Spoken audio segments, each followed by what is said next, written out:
তো হ্যালো বন্ধুরা, আজ আমি পেয়ারা গাছে সার দেবো। দেখুন বন্ধুরা, সার দেবো। এই দেখুন পেয়ারা গাছের গোড়াটা কী সুন্দরভাবে এখানে কুপিয়ে রাখা আছে। এখানে আমি সার দেবো। মাটি হালকা হালকা সার আছে, কিন্তু এখন সার দিতে হবে, যেহেতু পেয়ারা ছোট ছোট এখন ফলেছে, সবে ছোট ছোট এসছে। তাড়াতাড়ি বড় করার জন্য আমি সারটাকে দেবো। দেখুন বন্ধুরা, পেয়ারা গাছে দেওয়ার জন্য আমি নিয়েছি শুধু 10-26 দেবো আজকেরে, আর কিচ্ছু দেবো না, শুধু 10-26 দেবো। এই গাছের গোড়ায় ভালো করে গোল করে দিয়ে দেবো।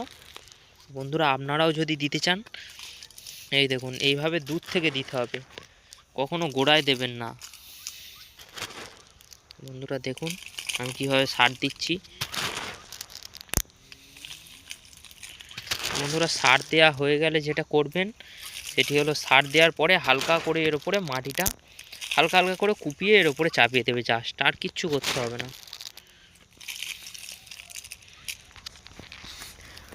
হালকা হালকা করে কুপিয়ে দেবো, এরপরে কুপিয়ে এর উপরে জল দিয়ে দেবো, ব্যাস, সার দেওয়া কমপ্লিট। সব বন্ধুরা, ভিডিওটা এই পর্যন্ত।